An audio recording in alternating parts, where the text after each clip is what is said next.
Mr. Shook, any questions? I just want to go a little bit further. So you were talking about the temperature rating of the pipe. So is that pipe that would only be the above ground portions or the entirety of the pipeline in North Dakota? That would be the above ground portions. Okay. And so there'd be a transition point as it got to that 4-foot depth of cover. The main line pipe would be -5°C or 23 degrees Fahrenheit. Okay. That's exactly what I needed. Thank you. Nothing further. All right, and is it Mr. Phillips or Mr. Jordy going first? I don't know if you guys discussed it. I've got several questions. I'm happy to go first. We hadn't talked about it, but that's just fine if you go All right, first. go ahead, Mr. Jordy. Okay, thank you. Now, you're the, what does it say here, Director of Engineering. How many other carbon dioxide pipelines that intend to transport CO2 in a supercritical state have you been the Director of Engineering for previously? Summit is the first. And you talk about the purpose of dispersion analysis presentations on page 4 of your rebuttal testimony, and you lead with to provide foundational information regarding dispersion modeling. Tell me all the foundational information regarding dispersion modeling that was shared. Objection, Your Honor. That is asking for the content of the confidential information. Yes, maybe I don't understand what your question is, Mr. Jordy. Could you rephrase? Sure, I'll try. On line 2, page 4, he answers the question, what was the purpose of dispersion analysis presentations? And then in line 2 to 3, he talks about providing emergency responders with, quote, foundational information regarding dispersion modeling. And I want to know everything that consists of. And Your Honor, that paragraph is giving an overview of exactly what's in the slide presentation. That's precisely what's confidential.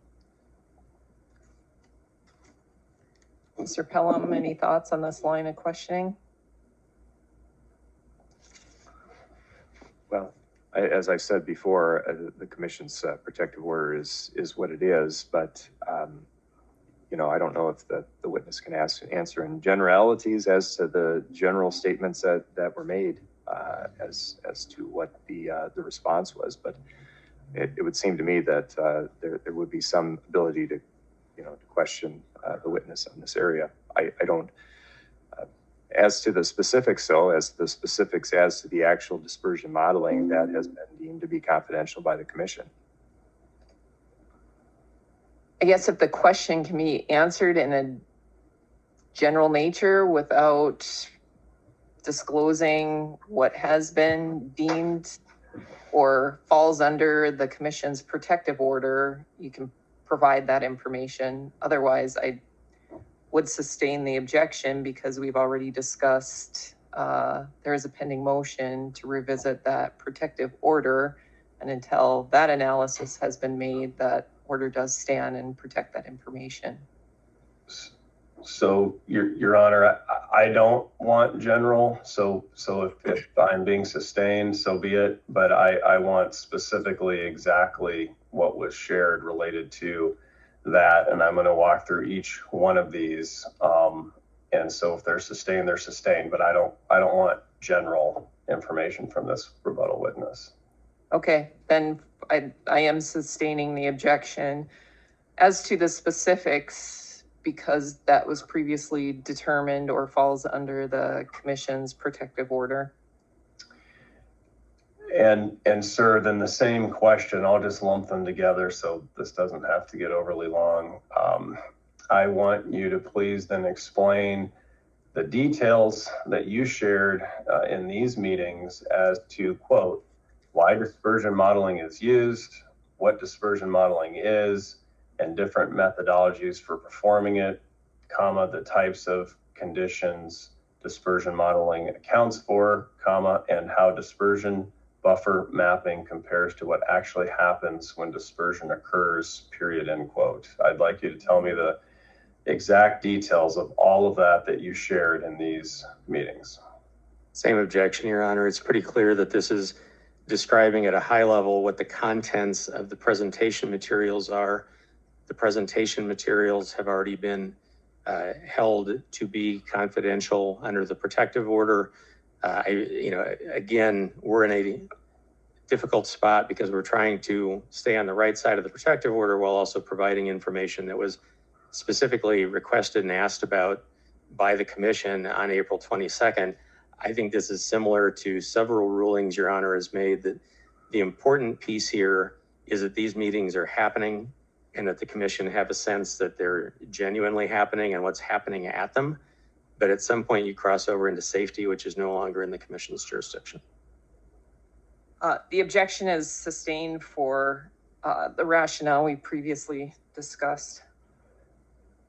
In regards to how dispersion buffering mapping compares to what actually happens, I know now I'm not going to be able to get into that, but sir, can you tell me if you presented information that tended to minimize or downplay Satarsha, Mississippi, and information related to that plume and what happened there in any of these secret meetings you had? No, we did not downplay the plume of Satarsha, Mississippi. And you then go on to say a couple lines here. Your presentations were intended to begin laying the groundwork for local emergency responders to understand how dispersion modeling informs local emergency response plans. My question is does Summit intend for the affected communities to rely upon the accuracy of the dispersion information Summit shared with those communities' first responders?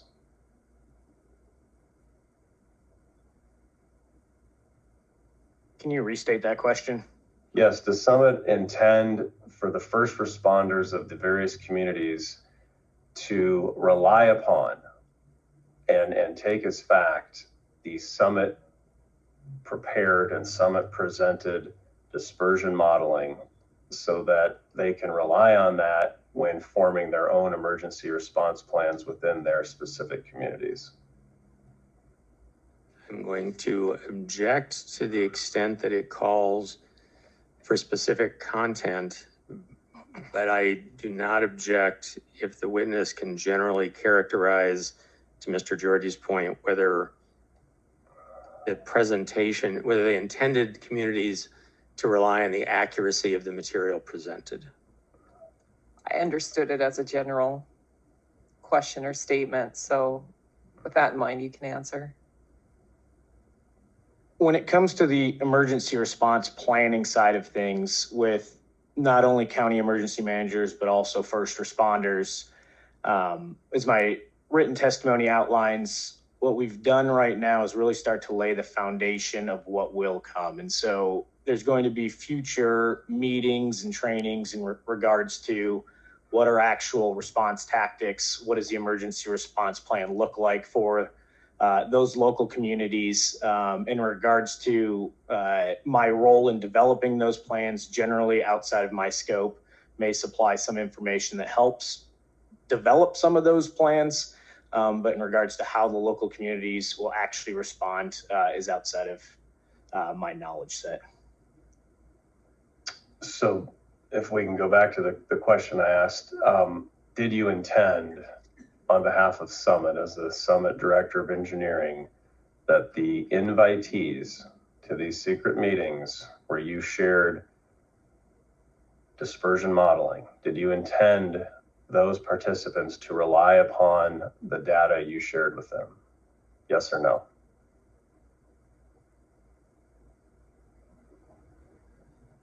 I don't think it's as easy as a simple yes or no. I think at the end of the day, emergency response is a collaborative effort. And so if there's additional information that those first responders will want or need, that's something that we would be willing to offer to them. So you admit that the information you provided should not be relied upon by the emergency managers and first responders that you invited to these secret meetings? Objection obviously mischaracterizes Mr. Lang's testimony. Well, he hasn't answered the question. That does not mean that you get to testify in his stead, however. Well, You- if you would answer the question, that'd be great. Can you rephrase your question, Mr. Jordy? I'll try for the fourth time. Yes, I will, Your Honor. Sir, I know you don't want to answer this, but that's not how it works. So here's the question. Did you intend for the invitees to these secret meetings to rely upon the summit information that you were providing them at these meetings? Yes or no?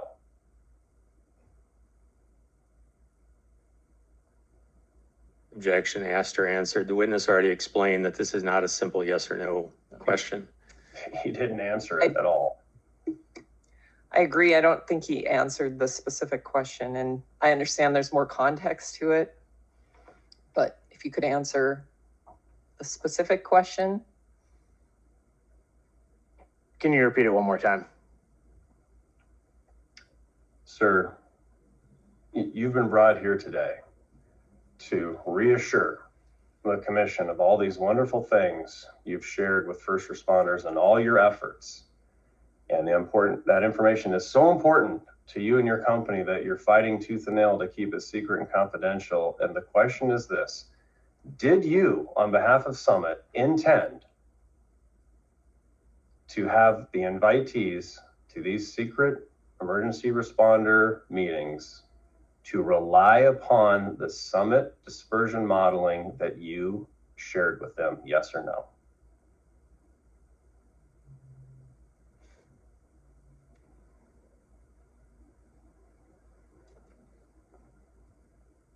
I think the answer would be yes. Okay, thank you. What is your personal background in selecting input values for dispersion modeling relative to potential CO2 plume? So Summit contracted a company called Autobahn to help us with dispersion modeling. And so it's, once again, a somewhat collaborative effort as we talk through what are the appropriate inputs based on what we're trying to get for an output or what that output would be. And so it's a mix of system design specifications as well as regional atmospheric conditions, humidity, temperature, things along those lines. Okay, so my question was, what is your personal background in selecting input values for plume modeling related to carbon dioxide pipelines? And if you don't have any, that's fine.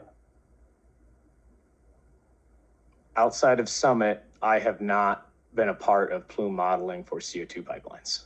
All right.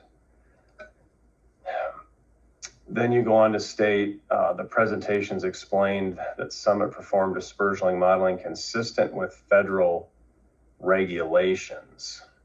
What are all the factors that you use to determine whether or not Summit's dispersion modeling was performed consistent with federal regulations? How can you make that statement?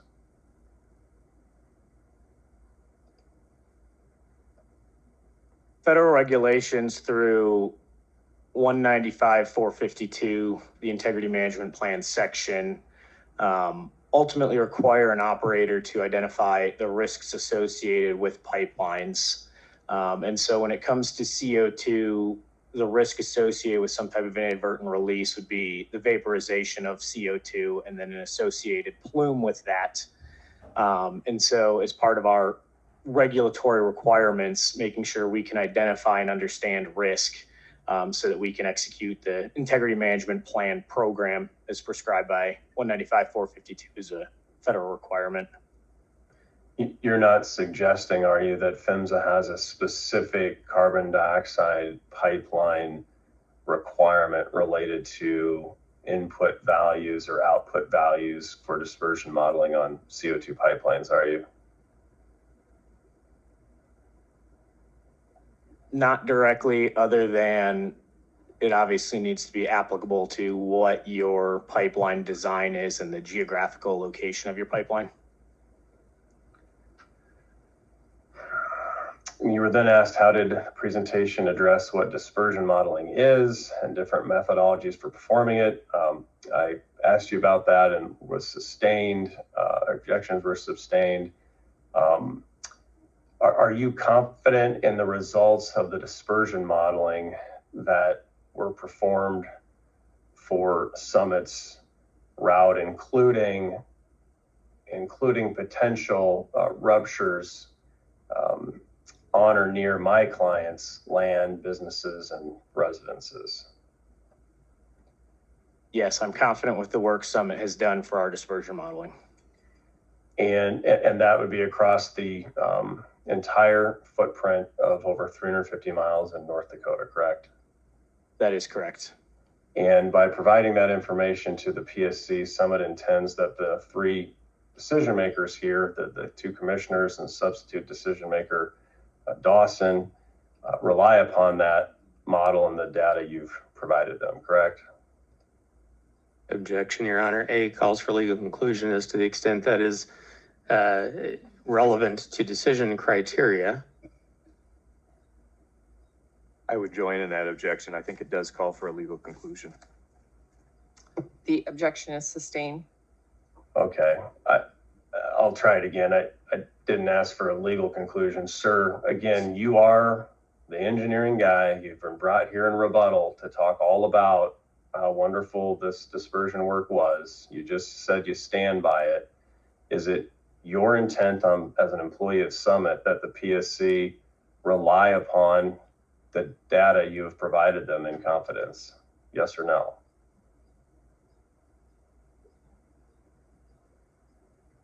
I think that's correct, yes. All right. You then talk about gravity and topography, but you don't have any personal background in vapor dispersion relative to gravity and topography. Other than that, what you have been involved with on this project, is that correct?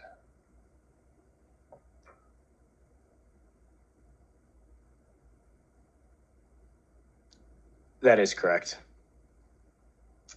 You mentioned that the presentations described how flow, capital FLO-2, capital D software that Summit uses to perform some modeling accounts for topography. Did you provide any of these first responders any images in the PowerPoint or other descriptions of outputs from your Flow 2D modeling?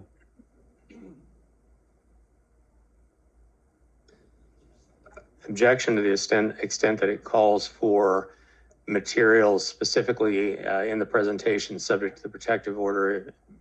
I'm fine if Mr. Lang wants to give a general response.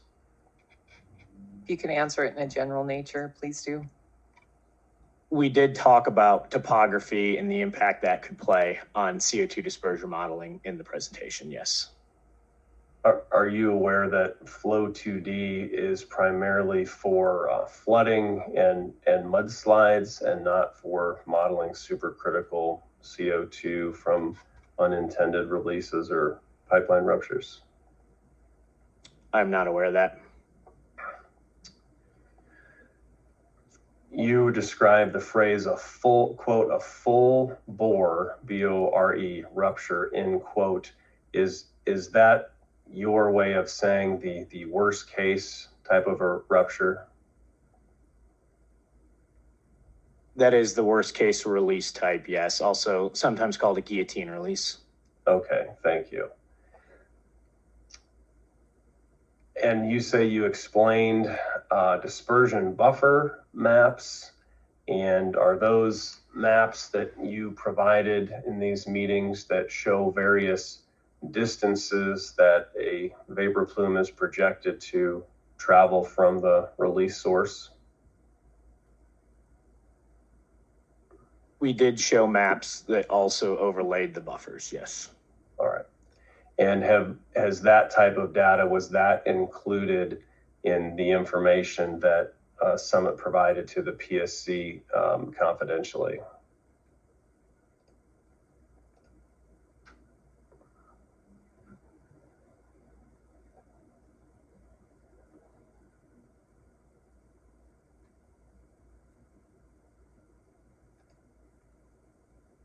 I'm sorry, I missed your answer. Yeah, we would object that that's getting into the content of what was submitted to the PSC and that's held under the protective order. Well, to be very clear, I'm not asking for values because I know that's going to get sustained. I simply want to know if the buffer maps he just talked, well, he talks about in the rebuttal testimony that you put in play here, if those maps have been provided to the PSC confidentially. I'll allow him to answer that if he knows. I don't believe so, but I'm not positive. And you intended to share the buffer maps with first responders and others in an attempt to minimize their concerns about how far a plume might travel based on the data you submitted to them. Is that correct? Objection, that misstates the testimony, and it also, again, calls for the content of the presentation. Perhaps you can rephrase, Mr. Jordy?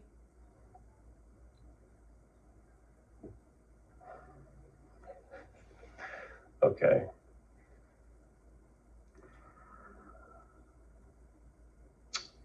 Did you provide the Summit generated buffer maps, which you're unsure if the commission PSC has or doesn't have, with the first responders in an attempt or for the purpose of minimizing their concerns that they had relative to how far a toxic plume could travel? Yes or no? The intention of sharing the maps is to educate first responders on where a plume could potentially travel. You mentioned a PowerPoint slideshow. Was the sum and substance of any data provided during these meetings contained within the PowerPoint slideshow, or were there, in addition to the slideshow, other risk analysis, dispersion, toxicity in the form of handouts or physical documentation?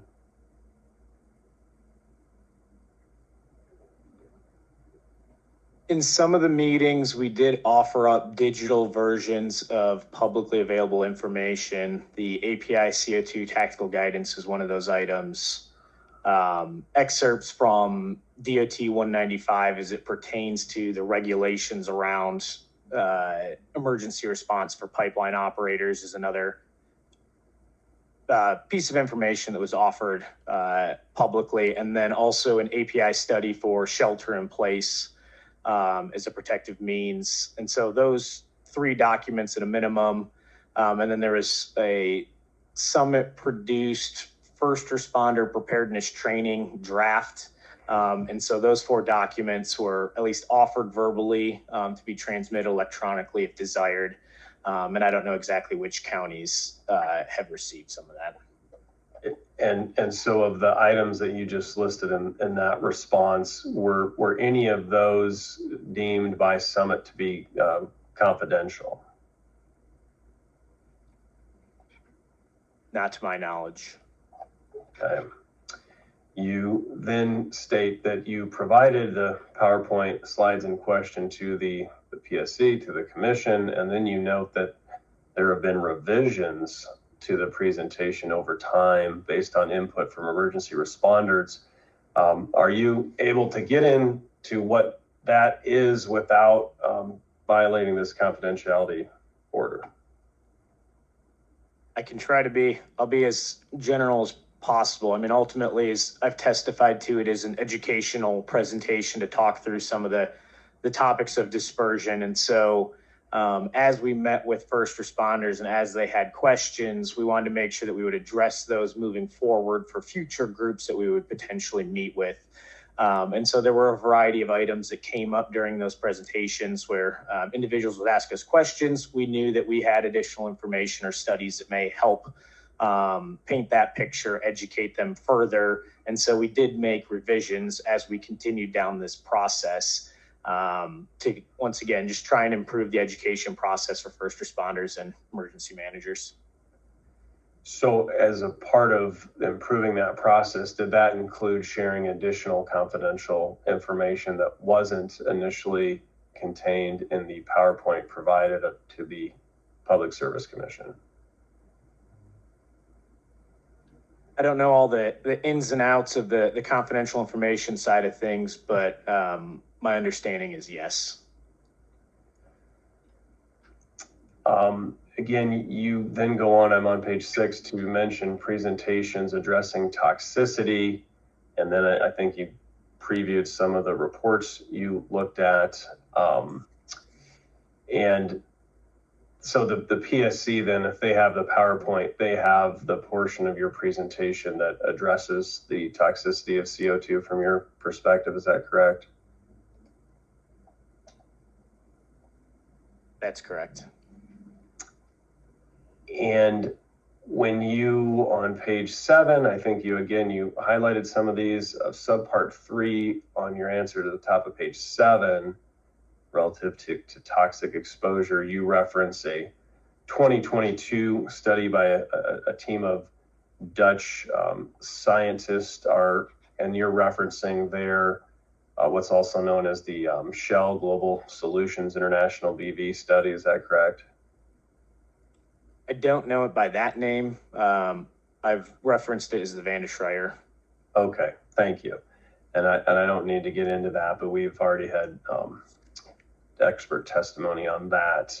And you're aware that that was the study where the study group, the selected participants in that study put on by the oil industry, were 66 healthy males ages 18 to 25. Are you aware of that? I do understand the volunteers to be healthy males, yes. Okay, and that the study then further separated out anyone that suffered from panic disorder, hypertension, illegal drug use, present or history of alcohol abuse. You understand they weeded it out to find the most elite, healthy young males as they could. Are you aware of that? I am not aware of it to that level of detail. Okay. Moving on, you talked that the presentation, your PowerPoint reviewed details regarding 2 Mississippi incidents in 2007, and then the Satarsha in 2020, as well as Louisiana in 2024. And then you reference mitigation steps. Do you believe the mitigation steps taken in response to each of the 2 Mississippi incidents and the recent Louisiana incident where there were CO2 releases, were those reasonable mitigation steps in Summit's view?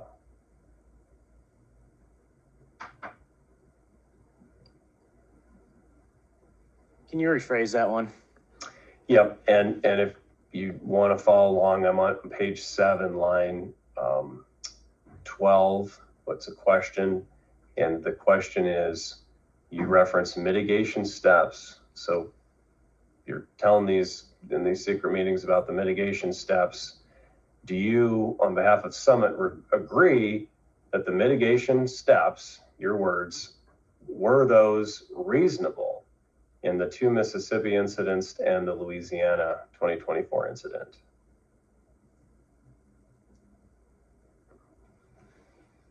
As I testified to earlier, PHMSA in 2022 came out with the Geohazard Advisory Bulletin, and to my understanding, that is a recommendation from federal regulators based on the Satarsha, Mississippi incident. And so, yes, we took mitigative steps to design our geohazard program around that advisory bulletin, which encompasses lessons learned from Satarsha.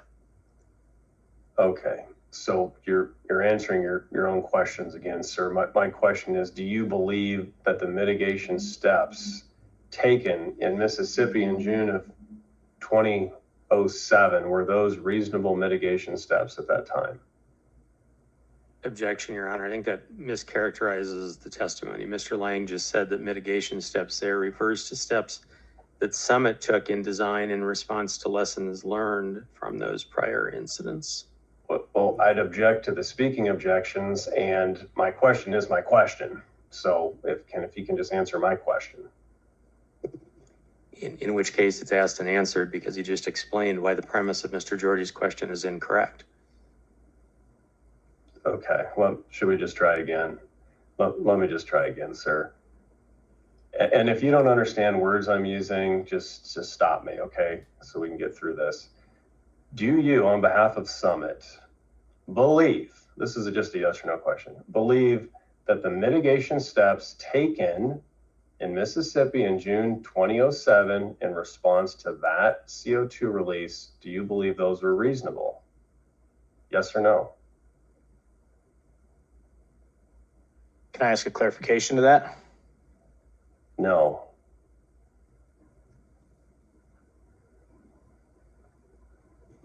I believe that the steps Summit took from the lessons learned of those incidents are reasonable. If your question is going towards the operators in which had those releases, I can't speak on their behalf. I guess that's where I'm misunderstanding your question.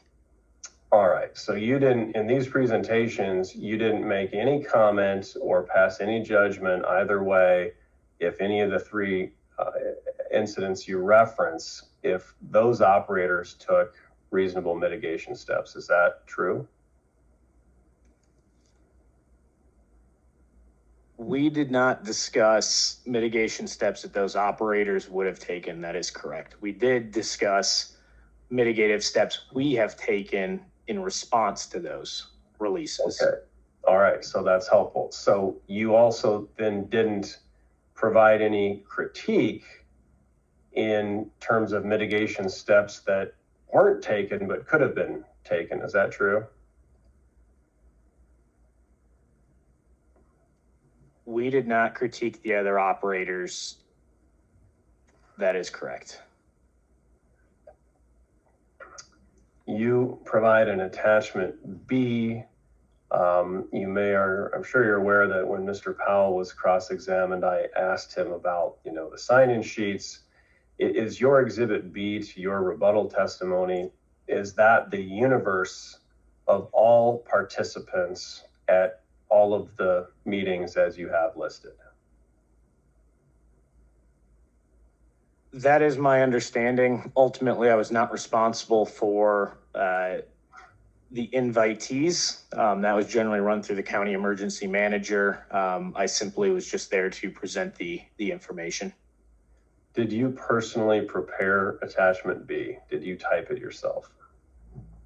I did not. And so you don't know if the person who prepared that utilized the sign-in sheets or memory or some other document, or can you help me with that? I know that my recollection is that the majority of the meetings we did have sign-in sheets, and that was what was generally used to derive this list. And did you maintain a copy of the actual sign-in sheets for each of the meetings and Summit's record somewhere? I personally do not have those sign-in sheets. Do you know who at Summit would have those?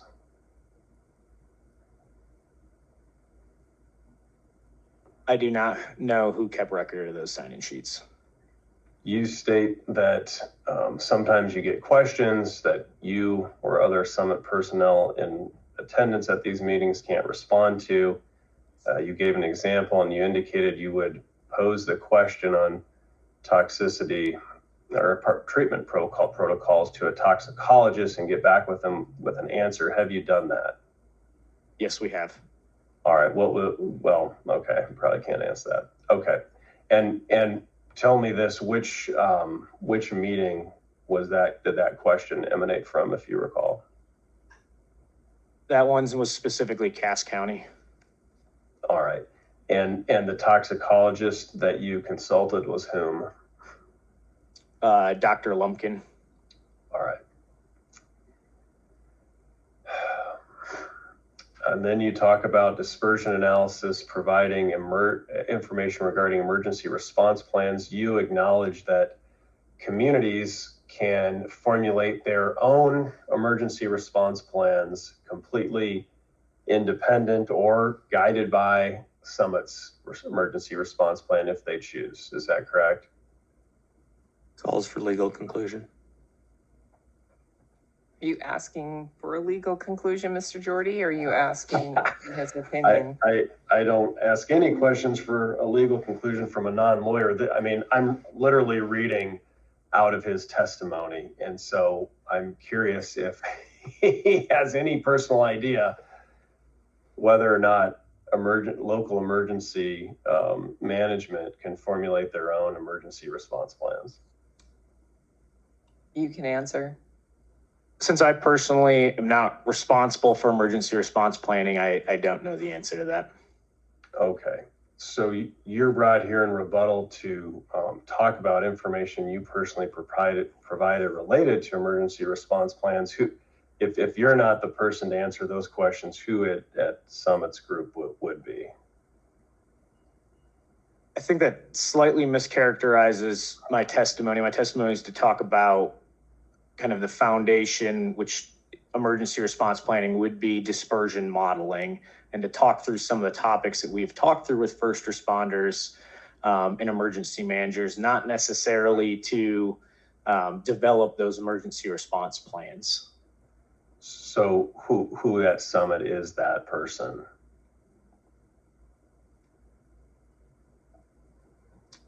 For emergency response planning, Dave Dom would be better versed to answer questions along those lines. All right. Is it important to utilize dispersion modeling and that risk analysis when formulating emergency response plans?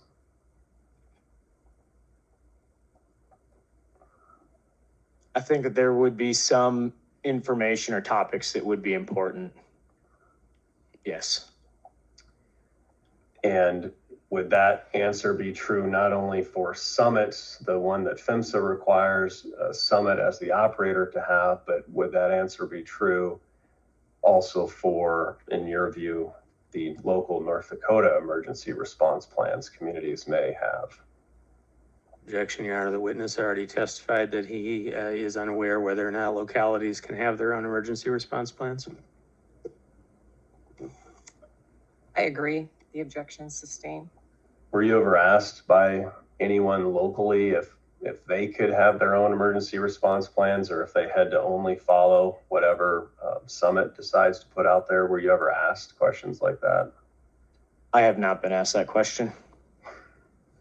Did anyone at these meetings from the community come with their own emergency response plan or ideas that they were working on and ask you questions about that? No, not to my knowledge or recollection. You state that you believe there's a misunderstanding regarding the plume from Satarsha, and then you go on page 9 and 10 to kind of give your own opinion. Would you agree that you can't speak definitively about that diagram either? I think that there are aspects of the diagram or the use of that diagram that I cannot speak to definitively, but there are other aspects that we can talk to definitively. So when you say, in your opinion, that the overwhelming majority of the area indicated would be at concentrations, CO2 concentrations below levels that would cause any impacts, for you to say any impacts, you would have to know the health profile of all of the persons in that area, wouldn't you, to eliminate any impact at all to a person? I think if you look at the chart, which was attached, attachment C of my written testimony, it does call out concentrations in which were mapped by the National Weather Service. And so looking at those concentrations, the gray region is 4.2 parts per billion. And for reference, atmospheric conditions, depending on exactly the season and where you're at, are somewhere in the 300 to 600 parts per million. And so from a CO2 concentration perspective, this map really doesn't provide any information. It simply is just showing the direction in which the wind and the atmospheric conditions would take a plume, but to no discernible CO2 concentration levels. And so I think that's the intent of the map. Okay, so that you didn't talk to PHMSA or anyone who prepared the map or the report. This is your interpretation, right? It also is denoted in different aspects of the page that are also highlighted. Right, and I just want to be clear, and again, if you could just answer my questions. You didn't speak with anyone at PHMSA. Your interpretations and your interpretations of the meaning and the phrasing, that's your, Mr. Lang's interpretations alone, correct? I did not speak with PHMSA. Okay. You don't dispute that first responders came across persons in Satartia, unresponsive, unconscious, foaming at the mouth, laying on the ground, cars running, people sitting in them. You don't dispute any of that, do you, the eyewitness testimony? I'm not familiar with the eyewitness testimony. I do know in the Satartia incident report from PHMSA, it does talk about at least one stalled out car with 3 individuals inside it unconscious. Okay, so in preparation for as the person charged with by Summit to go out and talk about dispersion modeling and essentially safety and risk analysis and toxicity, you didn't bother to look at or review any of the first responder and eyewitness testimony in this docket related to Satartia? We generally relied, when we talked about the Satartia, Mississippi incident, we generally rely on the PHMSA report associated with it. And did you say you used Quest Consultants? We did not use Quest Consultants. Quest Consultants owns, or is the company that owns Canary, which is a vapor dispersion modeling software. Which was used in some of your dispersion analysis, right? We used Canary as the software, but we did not have Quest complete the dispersion modeling. Okay, so the entity that created the software, you didn't use them to use their own software. You hired a third party, right? We hired Autobahn to complete dispersion modeling with Canary, yes. And have you heard of computational fluid dynamics? You know anything about CFD modeling? Have you come across that? I am familiar with CFD. And would you agree that in some situations, the simplifying assumptions made with other softwares simply don't apply, and that in those cases, if you need a detailed analysis, for instance, you turn to computational fluid dynamics?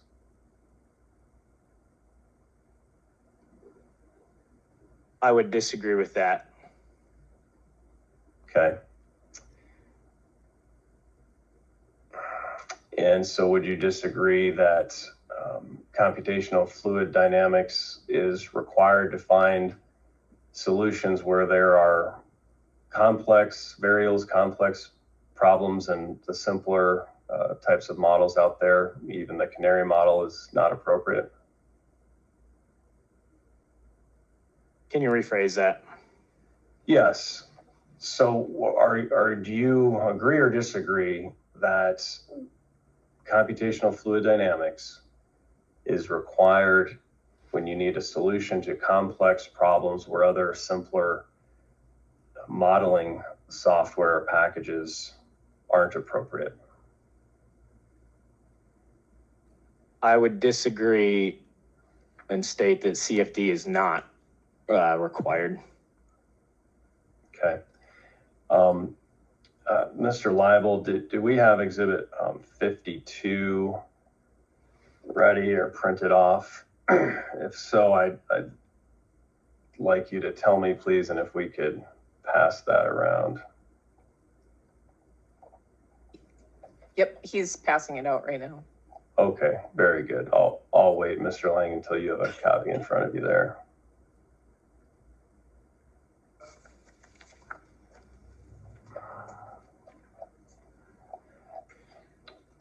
What's being passed around, sir, and what you have in your hands is landowner exhibit number 52, which you can see is Quest Consultants.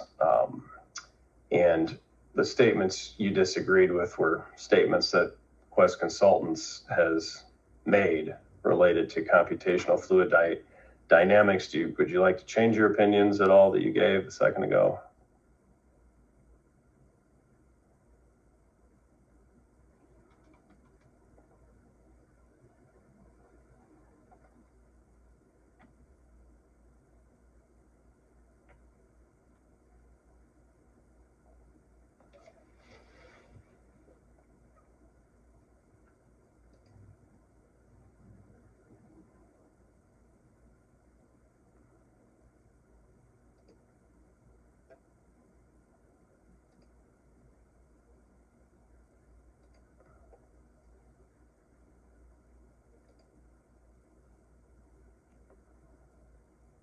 I think that when it comes to, I guess, this statement, I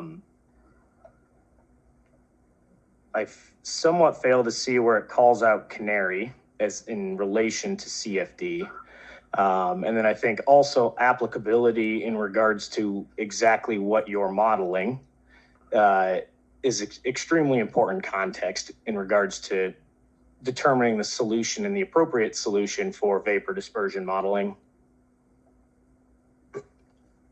Have you come to understand that the basic Quest Consultant package is Canary, and then if there's situations deemed to be where more detailed analysis is needed, then Quest themselves recommends utilizing the computation fluid dynamics package they offer?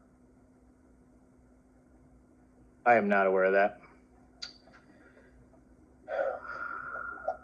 I would offer exhibit LO 52. Any objection to 52? No objection. Mr. Pelham? No objection. 52 is received. Thank you. Just give me 1 minute, sir. I think I'm wrapping up here.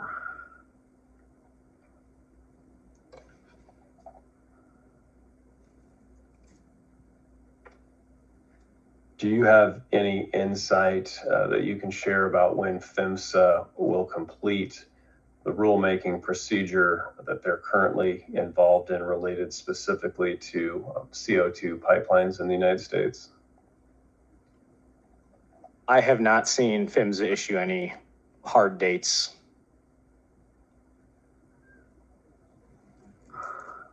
All right. I thank you, sir. I don't have anything further. Mr. Phillips, any questions? I do have questions. Would you like me to go into them, or is it a break point? Well, let me ask you this. How many, do you have significant questions? Not quite as long as that questioning, but still not just a few minutes either. Maybe we should take our lunch break and then come back, and then we'll start with you, Mr. Phillips. Why don't we do that? So let's take our lunch break. I always like to end at a time that's easy to remember. So why don't we reconvene at 1:30?